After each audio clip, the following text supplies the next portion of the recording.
But welcome to our MCLS session on opportunities with EdTech. So my name's Avery, and I'm on the training board. And the goal for today's session is just to introduce you all to opportunities to do math, cognition, and learning research with EdTech platforms, developers, and to think more about why this could be beneficial and what are different ways to think about expanding your work to include an ed tech component or working with different contexts, different audiences, and what are some of the affordances of doing this? So we've got four great speakers here with us today. We've got Jeremy Roschelle from Digital Promise. We have Cristina Zepeda from Vanderbilt. We have Teya Rutherford from the University of Delaware, and we have Ben Motz from Indiana University.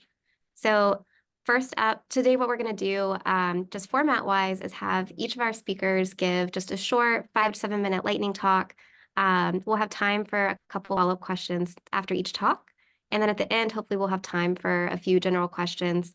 So feel free to chime in throughout the session or save a couple general questions until the end. But I'm super excited to kick this off. So I'm going to turn things over to Jeremy, who can speak about all the work that he's done and just bringing together different groups of people and some of the importance of doing ed tech research. Thanks. Thanks for the opportunity. Great to meet everyone here. It might be nice if you tell us a little bit about yourselves in the chat as we go, so we can know who you are and any questions you have. Feel free to type in questions. I've had rich experiences with industry, and they've benefited both industry, and I've learned a ton from them. So I'm really delighted to share that with you. I'm going to give you like a quick broad sweep of how that's played out. I do have a little gray here, so I've been at this for a little while, and but I'm going to focus in on one particular example because I think if it's like too broad, it's hard for you to appreciate what the work actually looked like. So the breadth of it, one really early experience for me was with the Texas Instruments that was making graphing calculators. And the whole business of graphing calculators and their use in education has been super important to math instruction. It's hard to imagine assessment or curriculum without calculators these days. And the story there was very intertwined between researchers and the company. I also had the great fortune of working with Scholastic when they were developing a major product called Math 180. And they were very interested in Singapore math. So I got to fly to Singapore a lot. It was very beneficial because I had great food, but I also learned a ton from the Singapore math people about real principles, because this product was going to be quite different from Singapore math, but they wanted to learn from some of the principles. So I think my work really benefited in both those cases. I think there's really smart people out in industry who really know a lot about learning. I mean, sometimes we feel like we're the experts on learning, but sometimes we're a little narrow in what we're an expert in. And they have this much broader perspective sometimes on what it takes for a successful product for teachers and learners. And knowing those things has made me a better researcher, knowing their broader perspective. And I feel like I've been able to give value to the companies, although it's not always easy to do that. And I think part of what I want to emphasize is that finding the right moment is critical to this work, because sometimes the companies, they have their product plans and they're working along on them. They're not at a place to take in input. Another thing I'd want to say is the form of the input. It's hard for them to build everything around a single research idea. Much better if there's a way to show them how the research idea could play out in their context and add value to what they're already doing, rather than being something completely new or a change of direction. They have product plans, and those product plans are made long in advance, and they go on for, just like our research projects, they go on for a couple of years. And so asking them to change everything is hard. But if you can figure out where your research adds value to the plan they've already got, you can have a lot of success and a good experience. I'm working on a couple things now, which I'll talk about at the end too, that are industry partnerships and that I feel are really great, both for the research and for the companies involved. So, but let me go into the specific story. When I first came to Digital Promise, which is a national nonprofit that has a research group, which I lead, I met a guy named Mike Cohen. And Mike was at a small company that he was just starting. He was starting a math tutoring company. and he wanted to figure out how to really do it right because Mike, he's a speech researcher. He really valued what he just really valued research, and he really wanted to do things right. And so the problem in this, I'm going to jump. The first engagement with Mike was about helping him gather evidence that his tutoring approach was working with students. And we did that for him. It was very successful. And in it, we did some work about transfer because he wanted to know, would what students are learning in this tutoring sequence relate to what they're doing in class and tests they might take. And so we had to, that was the really challenging research part, was to figure out how to embed a transfer task in the tutoring thing so we could gather some data on tutoring. And that's not my main story, because what Mike got out of from that is that we're pretty good at task design. And then he came back to us 2 years later with a really interesting and challenging problem, which was, he said, this tutoring is great, it really works, but it's expensive for my customers. Is there a way I could tutor 3 kids at once? Because then the cost would go down by 1/3, and I could do this a lot more for a lot more people. But I don't know how to do that. And so the challenge he presented with us is, what would you change in my tutoring approach so that the approach would work with groups of students?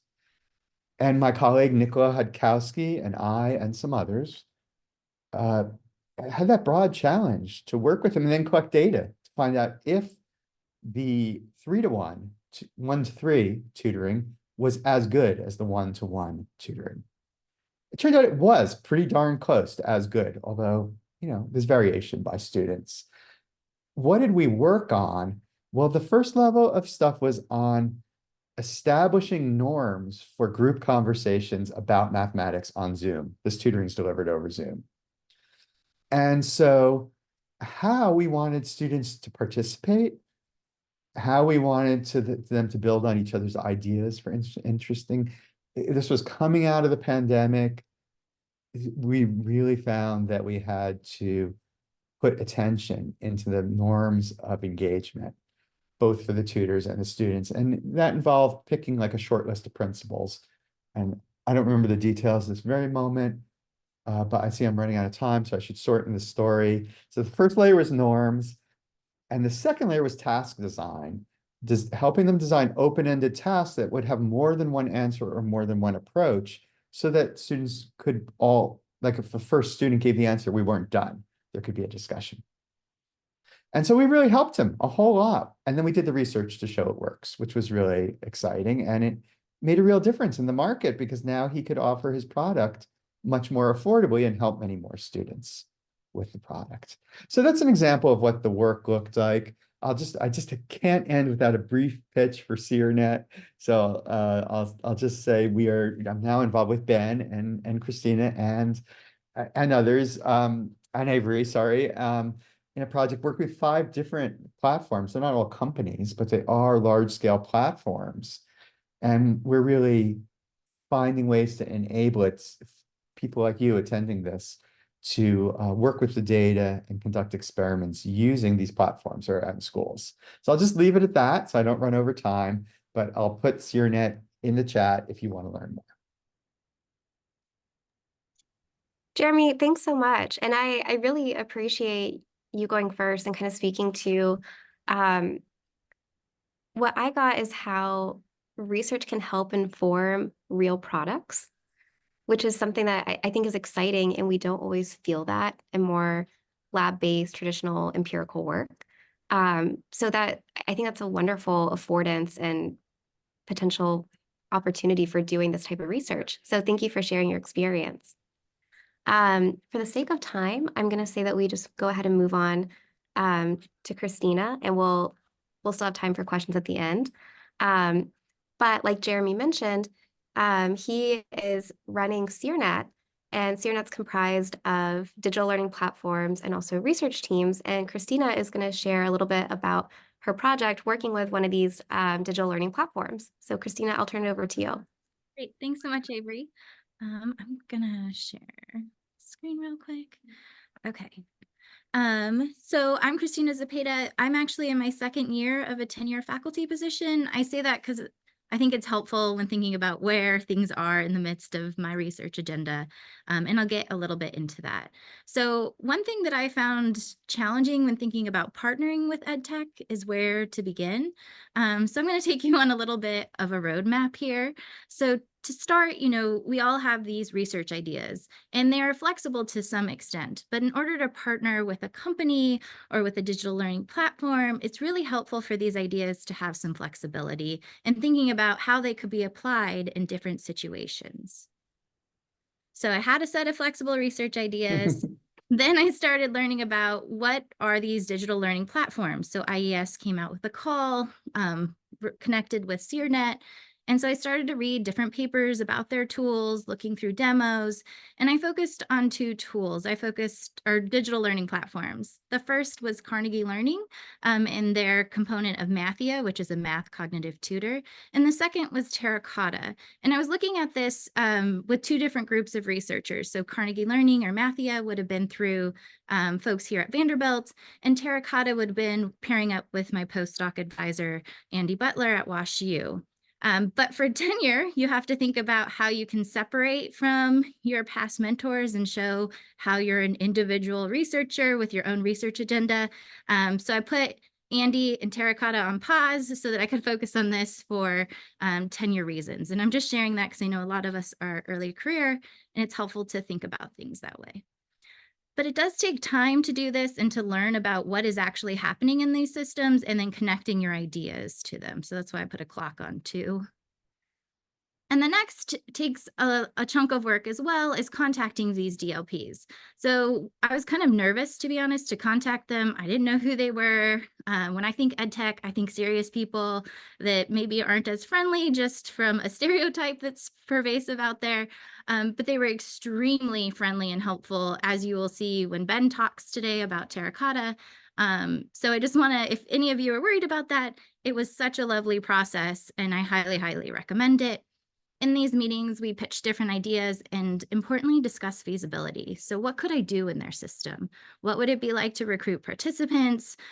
What couldn't I change? One thing we found in talking with Matthew at the beginning is we wanted to do something where students had to rate how confident they were. But in their system, students get immediate feedback. And for us, it might be like simple to think, well, just don't give them immediate feedback, but that would take a ton of work on their back end to try to get that and change that in their system. It might also look like a bug to their clientele. So there were things that we learned in that process where we could be like, okay, we're tabling that idea. How about this other idea instead? And so that's how I was able to take some work I had done earlier with a metacognitive intervention and start thinking about how could it work within their platform. The next part was to write the IES grant, and I just wanted to list a couple things that were particularly important from having follow-up conversations. So the first was talking about participant recruitment. Each of these digital learning platforms had access to different populations or could help you get access. But that's really weird to say in a grant from a reviewer standpoint, because it's like, how do I know you'll actually get those people? So by citing relevant papers that showed, hey, look, these are the populations or what they've been able to do in the past was one way to try to get around that. Another thing that was really valued is taking theory and research and applying it to practice in practical, authentic environments and really balance of those two. So we're moving both theory and research, but also the practical implications and benefits to students. Some other things that are really nice about the digital learning platforms is you're able to do really fast data collection, so scalability, but also generalizability, because you're able to reach a wider group of people than you are when you do something in the lab or maybe partner with a local school district. And with Mathia, we also could get a lot of rich log data so we can see the behaviors that students are doing within their system, which is something that you don't always get when you're working in the classroom unless you're doing something like observations. So this is a new type of data we had to start thinking more about. So then it was takeoff with Mathia. If any of you know about Mathia, they have a space theme, so I tried to incorporate that a little here. And in the first couple months in working with Carnegie Learning and Mathia, you learn so much about their platform and structures. I didn't know all the moving pieces. And it's just been really helpful to get a deeper knowledge of what's happening in their systems, and all the different players that come into developing something like a digital learning platform. The other thing was thinking more about this behavioral log data, now integrating different machine learning approaches to try to think about how can we capture these different behaviors in their system, is one aspect. And creative approaches and integrating materials. So there are a lot of things that the system can't do that you want to do. Something simple as doing a checklist. We wanted a checklist of behaviors, and they don't have that feature. And again, it would take a long time for them to integrate a feature like that. So the other thing they do have is a sorting system. So you can sort like things you do versus things you don't do. And so that was one way we could creatively get around the checklist issue, in order to see, like, are students thinking about certain aspects? Let me think if there was anything else about. Yeah, I think that was the main thing. Like, there were sometimes constraints and you had to think creatively, how can we get around this? One blessing that I had no idea would come about is partnering with them has really been about co-designing ideas. So they know their clients and tools, we have the research ideas, and they can help us meet us in the middle, essentially, where we say, we want to support these things. And then they've been awesome at being like, well, here are some features we could look to see their behavioral data, and bouncing ideas back and forth. It's been really cool, and in creating more research ideas based off of that. And then I'm continuing to learn about different learning platforms. So being part of the SeerNet network, I get to hang around people like Ben, and Jeremy, and then also some of the other DLPs, and learn more about what's happening in their platforms, and thinking about how these research ideas in this particular system might lend itself to these other digital learning platforms. So it's really opened the gateway to, like, explore more ideas and think more deeply about what are the other options out there. And then, thank you. And I put the Carnegie Learning team here. They've just been so awesome to work with. So highly recommend. All right, I tried to speed through. Hopefully I touched on everything. That was great. Thank you. And I really appreciate how a theme that I got from your lightning talk was how unique to doing lab-based research, and ones where it's just the research team. There's really this back and forth partnership and this continual co-design and compromise and figuring out what works, not just for us, but also for the platform, and needing to be able to shift based on time and efficiency and feasibility, not just based on research questions and the original study design. So thank you for talking through that. And we do have time for a question or two. If anyone has a question for Cristina, you're welcome to unmute yourself or drop a question in the chat.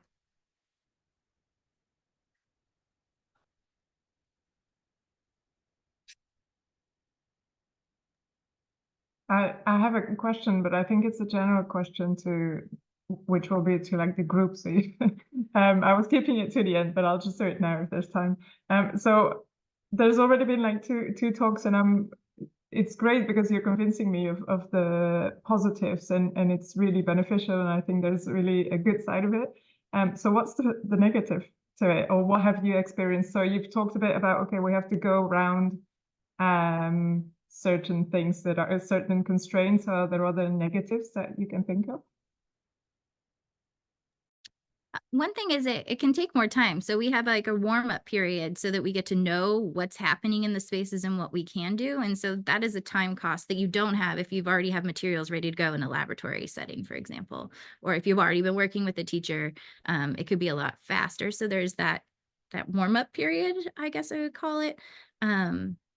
But I think honestly that the only drawback that I've really experienced so far is wanting to do something, but really there's a constraint in the system that doesn't allow you to do the thing. Or not even knowing that, like, I never would have thought of things showing up like a bug.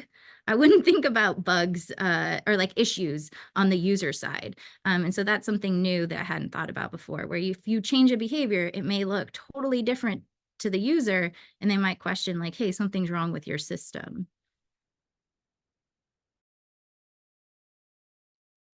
Jeremy, Teya, Ben, do you all want to add Yeah, anything? I'm gonna add one thing, and I apologize, everyone. I'm gonna have to leave at the half-hour mark.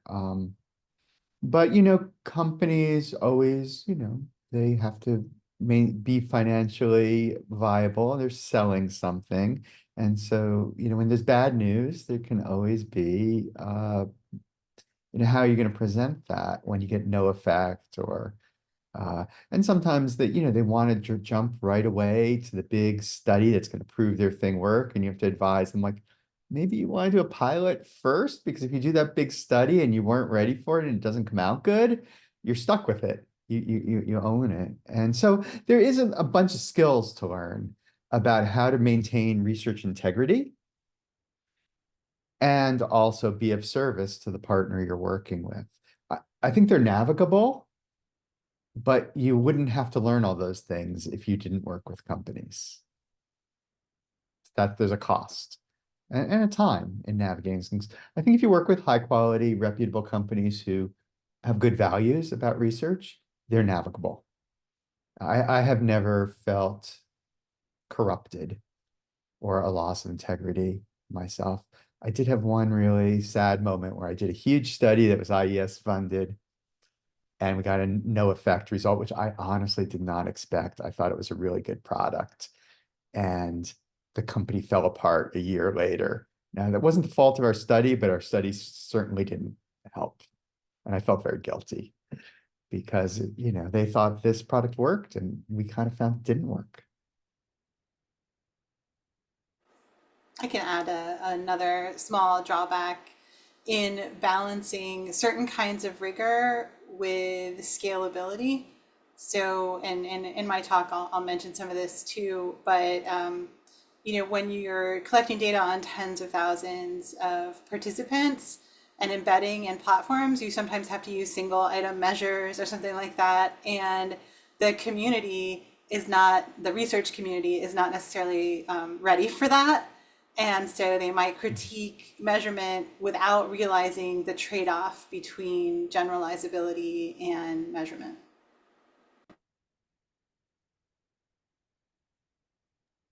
That was exactly what I was going to say. Way to go. And I resonated with it. It's so true. Like, parts of the research community can be all about internal validity, and they just don't see the benefits of the external validity. Yeah, that's Oh, you're muted. Okay. Yeah, like it's both an opportunity and a cost. Like, so you're in an interesting precipice where there aren't that many people who are doing digital platform enabled research. That means that you get to be pioneer. Like, you get to be one of the first people. You have papers that lots of people cite, and it's good, but it also comes with a risk because it's not normal. And it might be the case you get reviewers who are like, there's no way I would publish that because it's on a platform. You should have done it in a lab, or you should have done classroom observations or something, without realizing that there are problems with that too. So yeah, you are kind of treading out in a strange place, but I think it's a happy, friendly, exciting, strange place. Thank you all for chiming in with these challenges. I kind of like having that at the halfway mark of, hey, here are 2 positive accounts. We're going to break it up with, here are some negatives, and then I'm going to turn it over to Teya to bring us back up. But before we do, I just want to say thank you so much, Jeremy, for tuning in and joining us. I know you've got to take off, but we appreciate you being here and chatting with us. Yeah, well, and share the recording with me too, so I can catch up on what Teya and Ben had to say. Perfect, will do. All right, take care, Jeremy. And Bye now. Teya, I will turn it over to you. Awesome, thanks. I'm just going to share my screen. Can you all see that all right? Excellent. So I'm Teya Rutherford, and I am an associate professor of learning sciences at University of Delaware. And just to kind of situate you in the sort of work I do, I'm going to show a lot of slides that you don't necessarily have to read, but just to give you scope. I do a lot of work in learning technologies. I study motivation and learning, especially in technology and STEM context. The yellow area over here is all computer science stuff, and then this area here is all math stuff. So of course, given that we are focused on math today, I'm just going to focus on this area, and especially on my work with ST Math, which is spatial temporal math. And this is Gigi the penguin, who is their main character. And just to give you an idea of like, what does like a math learning platform look like if you're not in the schools, if you're not seeing kids work on math learning platforms. This is a little video of what someone would do. This is an older version of ST Math than they currently have now, but this will be selecting a level, and what the kid has to do is to find the fractions that can roll out the wheels to be in the right place. Ooh, wrong. No. So you're kind of visually adding these fractions together to get Gigi the penguin off the screen is always the goal. And in this case, it's in a balloon. So thinking about ST Math is a year-long curriculum, mostly for elementary school grades, and students work for about 60 to 90 minutes a week, ideally, and they take Gigi on a journey across different math topics. For example, Gigi is starting the objective here that teaches fractions on a number line and contains the game that I just showed you. Within these objectives, there are games. Within the games, there are levels. You saw those as like the stepped level that Gigi went in. And then within the levels, there are puzzles like the one that we just played. And of course, as Cristina mentioned, there's a lot of data generated when you work with these platforms. And this is an example of like a teacher dashboard where they would see, you know, their student, how much they progressed, what they were struggling with, what they were working on. And so I have been working with ST Math and these data for a long time. And I started as a graduate student in 2009 on an IES funded project when I was at UC Irvine. And then my first faculty job was at NC State. I had an NSF Prime grant with ST Math, and then an NSF career grant right before I moved to University of Delaware. And it's interesting hearing like Cristina coming in on like the new part of working with platforms, because I've been working with ST Math for 15 years. And so we have a lot of shared vocabulary, shared goals, understanding of what the system is like, and it's really helpful. I work with some other platform developers too and do my own design work as well, but I'll talk about that if we have time. So just to give you an idea of like what this looked like as a graduate student during the IES project, my dissertation data were on quizzes within ST Math. So after every objective, like fractions on the number line, the students would take a post-test, and they had taken a pre-test before. And for each of these questions, they actually would rate their confidence. Back at the time, they don't do it anymore. So I see Cristina, yeah, confidence judgments. So they would use a little cheering guy, yeah, or a little shrugging guy, like, I don't know. And so then at the end, it would show them their results of their confidence. Here's the questions you thought you got right versus the ones you didn't. And so my dissertation focused on these calibration of confidence data, and basically answered, do accurate student judgments of confidence predict learning? And we found that when students are better at recognizing what they know and don't know, they gain more from pre to post test. And then I looked at like the actual structure of the data, because you get so much data that you can do the same kinds of things that people only would do with simulated data before. And we learned that, oh, these data don't behave like simulated data. And so that's really important to explore when you're working with a platform developer. And I'm just going to go really quickly through the kinds of work I've done with different types of data in ST Math. We've got these within game data, teacher data, state achievement data, and then added and embedded surveys. And like, I can share these slides afterwards, but things we found with game data, student replays of previously past content don't appear to have a benefit. Different games are better placed earlier or later in the curriculum, so you can investigate some timing issues. We did learning curve analysis to identify games that were too easy or too difficult. Looking at fractions specifically, we found that there were certain types of errors that persisted even after the lessons. And then during the early days of the pandemic, we found that students played less but scored better And they had different like kind of motivational benefits and drawbacks from working online. Looking at the state data, we kind of looked at impact questions. Does STMath work? Who does it work for? What does it work on? And then in the teacher data, when we work with technologies in schools, they're not in a vacuum. They're in a classroom. So we have to think about who's facilitating the technology, what kind of professional development they need, how is their motivation functioning, and where are they finding the time for all of the technology. And then how are they implementing consistently in groups, in centers? All these things matter. And that leads me to the last type of data, which is embedded surveys.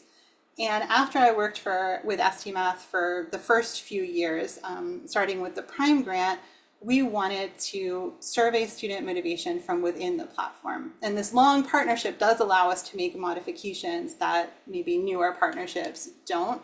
Before, we had been going out to the schools with a bunch of netbooks and like surveying the kids individually.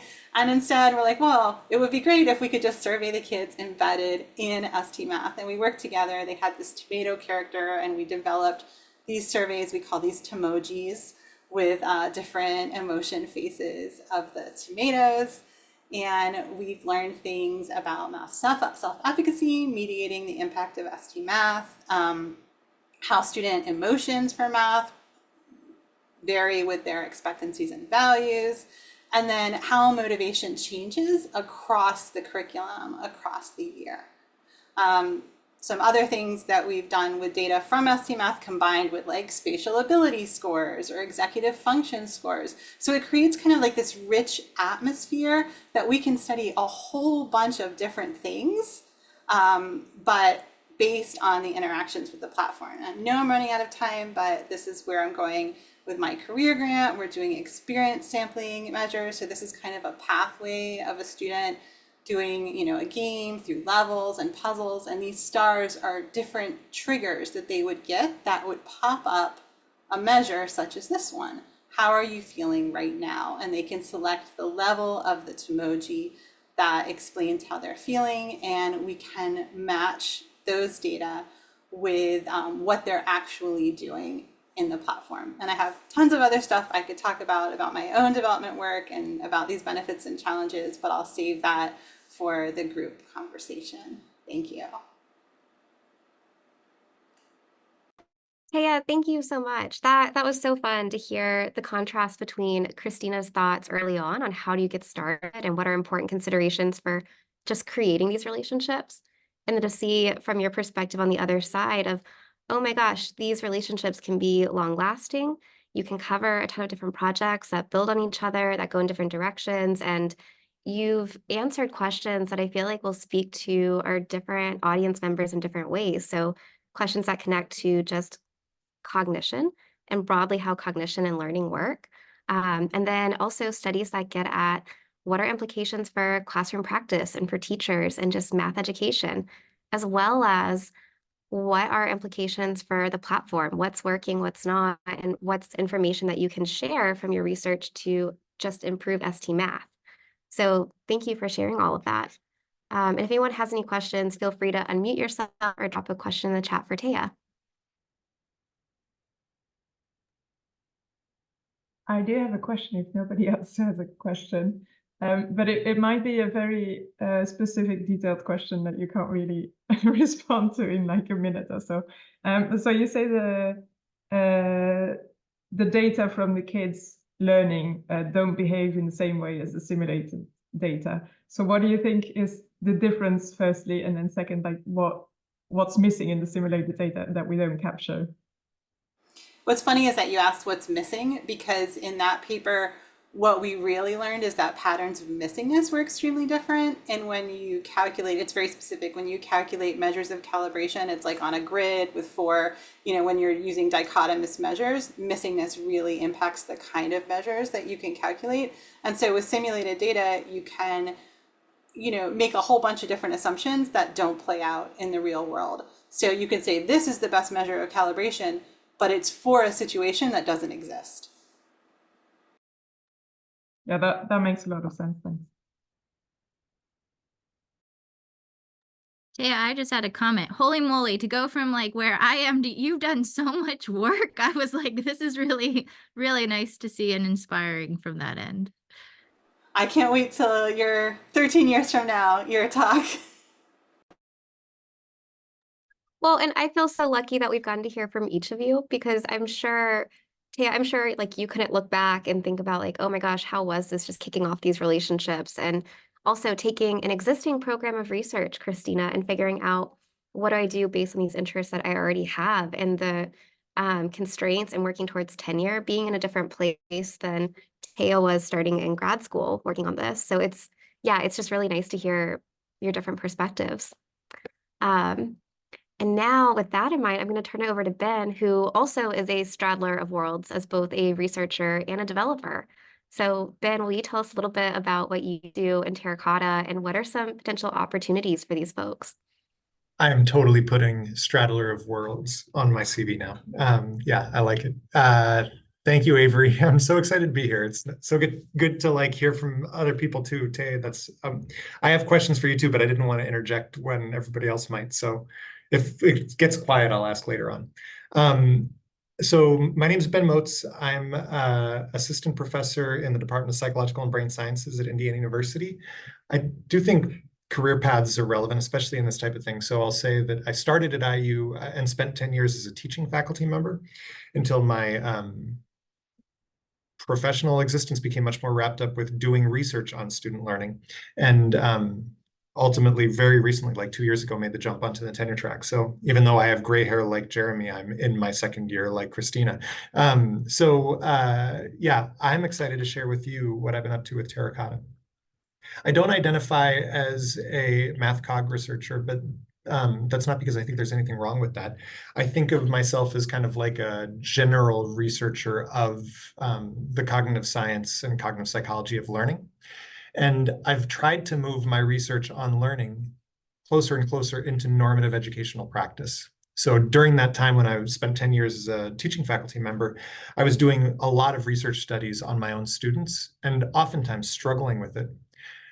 We would find results that sometimes agreed with what theory said, and sometimes we'd find results that disagreed with what theory said. If it agreed with what theory said, then everything was gravy. It's like super easy to publish a paper that says like theory's right and everything's great. But if you find from a classroom study that theory's not supported in the data, then you got a problem because it could be that theory's wrong, or it could be that your sample was idiosyncratic. And there's no way to fix that problem, except if you want to like sample from many, many more classes. So that's what we started doing and sampling from more classes in our research. And as we started to scale, we started to realize that it was really hard and we would need dedicated infrastructure to be able to make it possible. So after running the first many classes study with colleagues here at IU and a bunch of places, we decided we needed to make a tool that would make future many classes studies possible, like future experimental implementations of learning manipulations in real classroom contexts. And that's where Terracotta comes from. So Terracotta is a group effort. It's funded by IES. It's in very many ways supported by IU. We've also gotten some seed funding from Schmidt Futures, part of SeerNet, as Jeremy mentioned. And we work in collaboration with Instructure. Instructure is the company that makes Canvas. So I don't know how many of y'all use Canvas as your LMS, but right now it's the most popular LMS in the country. Sorry, Cristina. But yeah, we also get development work from Unicon. And yeah, Terracotta is cool. It's a portmanteau or acromanteau, depending on how you want to think about it, for tool for educational research with randomized control trials. It's an experiment builder that exists within the LMS. And we offer free hosting. So if you wanted it to be activated at your school, that's free to your school and you. It's also open source. So if you wanted to spin up your own instance, or if your school wanted to make its own version of Terracotta, that's totally fine. So the source code is all available on GitHub, and there's instructions for hosting it yourself. It also is the case that when we made Terracotta, I was close with our IT division, and I like to say that we ate our own dog food. We made it so that it was compliant with the most aggressive views of how educational technology should be designed. And in that regard, we also made it as ethical as our own IRB would want it to be, which I think is important. Right now, Terracotta currently enables you to do an experiment on LMS assignments. So if you're using an LMS, you know that like an LMS's core feature is to make an assignment that students can respond to and that gets graded in the gradebook. Terracotta makes it so that you could do an experiment on those. So specifically, you could create different versions of an assignment in Terracotta according to like specific experimental conditions that you might have. So let's imagine that you wanted to do a growth mindset experiment. You could have an assignment that either has a mindset condition or a control condition, and then students would be randomly assigned to it. That's the simplest possible experiment, an A/B. In Terracotta, you can do factorial designs with up to 16 different conditions. So you could do 2 by 2 by 2 by 2. Within the assignment, there's a variety of options that are kind of like reminiscent of the kinds of options that you'd expect to see in an LMS. So you could manipulate the question format, like it could be multiple choice, that could be randomized or multiple correct or whatever.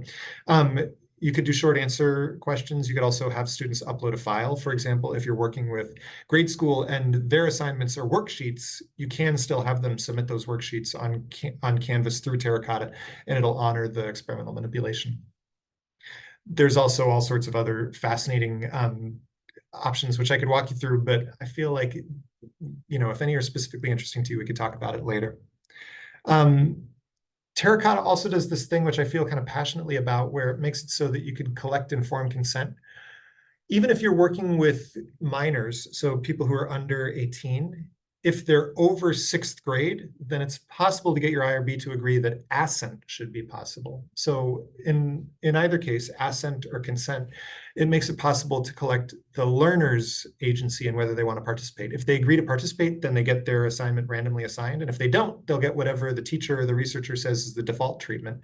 And their data doesn't get distributed back to the researcher. So as I said, we care a lot about ethics, and we try and support that in the architecture of Terracotta. One way to be super ethical when you're doing experimental research and education is to make it so that it's not an A/B test. It's not the case that either students get A or they get B, but instead it's a within subject crossover. So all students get all treatments just at different times. This is how we've run many classes studies before, because again, we find that it appeases a lot of the concerns of teachers and students and IRBs to have it be like this is effectively a delayed treatment design. But it's also the one that's hardest to do manually. So Terracotta automatically does the crossover however you want it. And additionally, the cool thing about Terracotta is by being positioned in the LMS, it's also where other work is happening.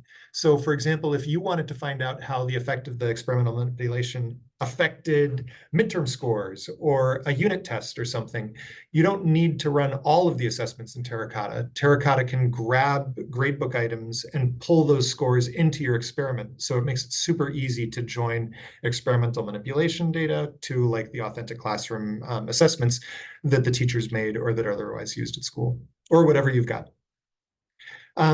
Terracotta collects a ton of data, and our data are described here in the data dictionary. Oh, I like put a whole bunch of links in chat, but you know what I never did is I never pressed the button. So there, now there's a whole bunch of links in chat, including the data dictionary. So that there's a great deal of description of what types of data you get out of Terracotta. When somebody asks the question of like, what's the biggest drawback? The other drawback, I think, when you're dealing with the digital platform is that there's a profusion of data. Like from the perspective of the platform, I want to give the researcher all the data, but that means you are surrounded by all the data, and it might be more than what you expected. So there is a kind of filtration process that you need to do. But usually the tech people are there to help. I also want to say what Terracotta doesn't do. So it doesn't allow people to just kind of go out and collect data from schools. You need to negotiate an agreement with the school to do an experiment still. And also researchers need to work on implementation with teachers. Terracotta does not give you the privilege to do whatever the heck you want in a teacher's Canvas site. So you still would want to talk with a teacher. Terracotta also doesn't provide access to private data. So it's not the case that we go around in Canvas scraping data from Canvas so that we can deliver it to the researcher. It's technically possible, nevertheless, to like get data from another platform if you have access to it and connect it to Terracotta. So it's technically possible to create a decoder ring. And also we have other possible integrations coming up in the next year. We also don't provide backend access to the Terracotta database unless you're the school. So again, we try and be as ethical and as private as we possibly can. That said, we do know a few like schools and we know a few teachers. So if you're like, Ben, I'd really like to use Terracotta and I just don't know any teachers who would be willing to do the thing, I could be like, oh, well, we have friends at South Fayette School District just outside of Pittsburgh, and I'd be happy to introduce you to the math people there. So if you're interested, you could email me or you could email Terracotta. So there's an email address. And we could also set you up with a sandbox site so that you could play around in a pretend Canvas course site. And then if you'd be ready, then it'd be a matter of requesting Terracotta to be integrated into the Canvas LMS at the school where you want to do research. Again, it's free and we're super happy to answer any questions the school might have. So that's my quick run through of how Terracotta works. I'm interested in your thoughts. Thank you so much, Ben. That was a great rundown. I have multiple thoughts, multiple questions. While other people will start thinking about your questions, one quick one is just, what are some of the upgrades that you all are thinking about in the next year, and kind of what needs are they addressing, or like what's prompted these upgrades? Okay, so I don't know if this is going to be super exciting to this audience, but maybe, I don't know, like this would be the sort of thing that Jeremy Roschelle would get really excited about. Right now, Terracotta allows you to make two different versions of an assignment, and you'd have like some questions like this and other questions like that according to your experiment. What Terracotta doesn't do is it doesn't yet integrate with some other tool. And it turns out that that's a matter of great interest in schools and districts and universities, because they're spending a lot of money on ed tech, but they don't have strong efficacy data on whether that ed tech will work in their schools. So we're making Terracotta into a funny like mini LMS where you could integrate a tool as an experimental treatment. And this would enable the sorts of evaluations that I think that everybody wants schools to be running, where you could compare like Pearson MyLabs versus Affinity, or you could compare Mathia to Assessments, or whatever other things you'd want. Terracotta could be a socket for those things and randomly assign what students are exposed to. So we're really excited about that, and so are some of our people that we talk with. So in a sense, that might benefit the math cog people, because when you ask for Terracotta to be integrated, there's mutual benefits, not just for the researcher, but also for the school that's integrating it, because they would have the opportunity to do better evaluations. So that's just one. We also have like a results dashboard coming out. So right now, Terracotta like gives you the data in a bunch of CSV files.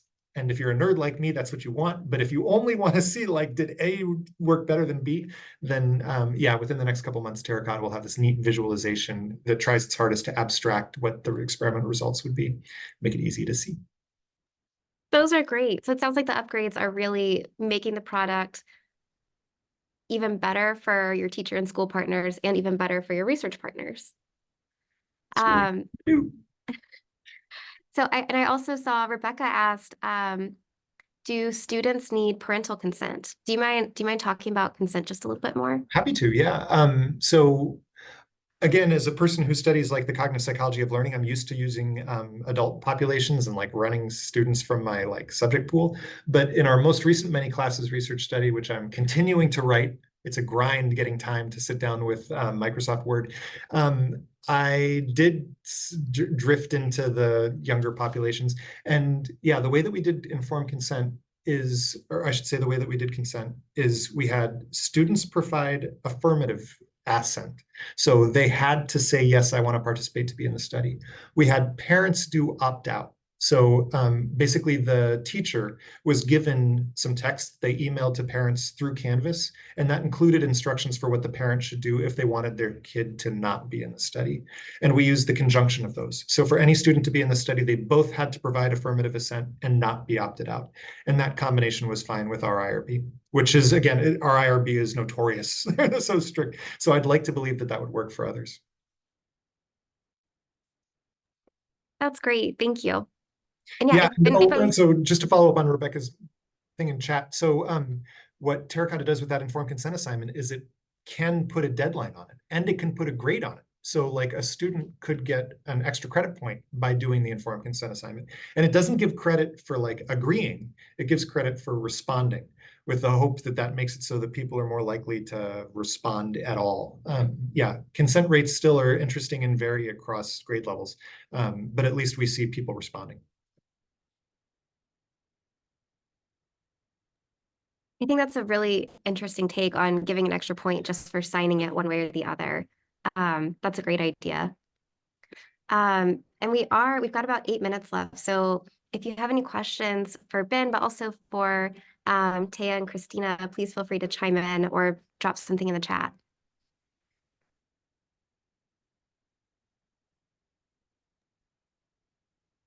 I have a question for Teya. You had mentioned that you had been working with STMath for a while, but that you also started working with some other design platforms. Would you mind speaking about that? Also, thank you, everyone. This is super helpful.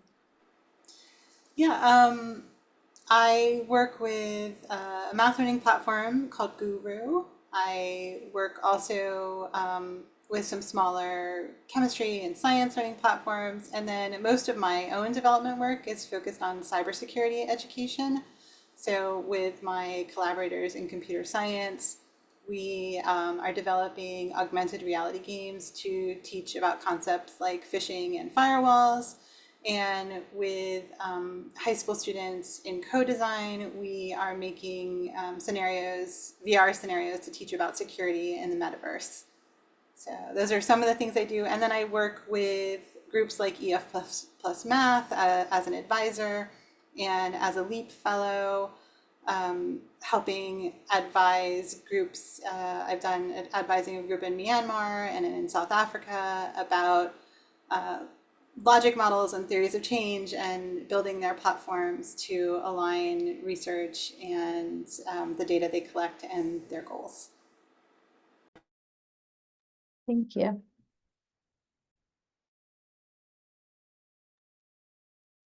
I maybe have a question for Ben or basically everyone, I think. So you talk a lot about how you implement terracotta with teachers and how they can handle it. Is there a potential for these type of things outside of teaching? So it's still like educational for students, but not in a school setting. So imagine you want to do research like outside of it in some way, which often happens, I guess.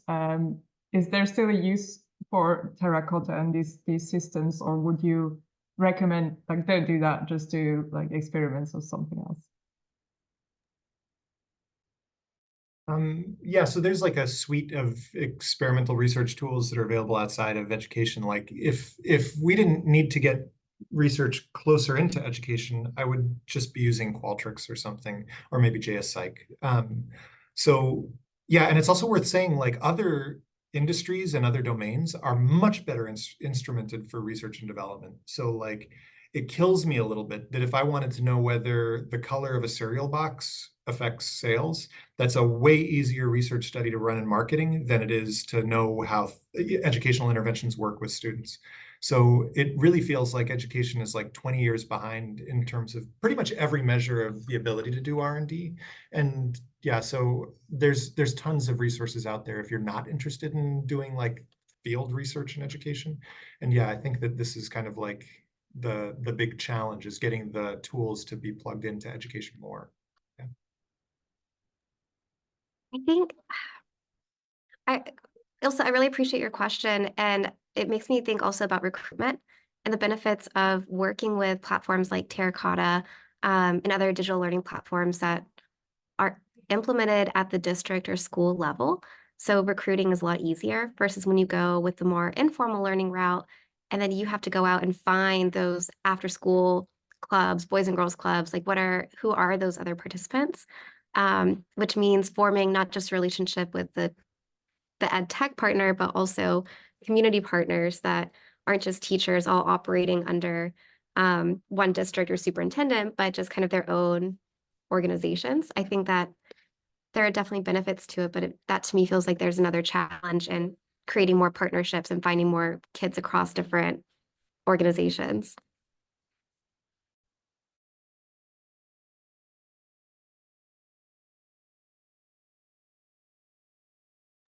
And the reason Ben apologized for Terracotta only working in Canvas is because we use Brightspace at Vanderbilt. So that also made a little bit of a hurdle to write a grant with that. But I now have collaborators at places that have Canvas. So TBD on the future. All right, I'll be giving you a harder time then. Yeah. Teya, the question I was going to ask you was like, what's it like from your perspective as a researcher having a longer term relationship with the platform? Like, so presumably they get something out of it that you're active, like they can cite the studies that you're doing, they can adopt the practices that you're finding. But do you ever feel like you're stretched thin between like your research interests and their commercial interests? Well, that's a great question. STMath is created by Mind Research, which is a nonprofit. So that helps a little bit with that our goals are aligned in that way. And so they're very interested in, making adaptations and learning what works, because learning is their main goal. But yeah, of course they do have to keep the lights on and have employees and things like that. And so I think where it comes into play most is in priorities. So if, I have something that I really want to do, and even if we've worked together, like a while back, Flash went away and their platform was on Flash. So they had to, focus on updating that. And so my stuff kind of would get pushed to the back burner a little bit. But because we have such a long-term relationship, I know what these ebbs and flows look like as far as in when they're going to be in crunch mode on some development and when they have time for the research. So that's been the most difficult thing, I think, to balance.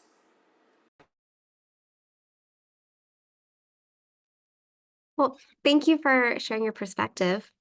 We're basically at the top of the hour, so I want to be mindful if anyone needs to jump to 2:00. But thank you so much, Ben, Cristina, and Teya, for spending time with us and answering questions. I found this super interesting, and you've all had really different perspectives in working in the tech and research space. So I hope this has been informative for you all, and encourage you all to follow up with our speakers if you have any questions or some thoughts that have just kind of started stirring around thanks to our lightning speakers today.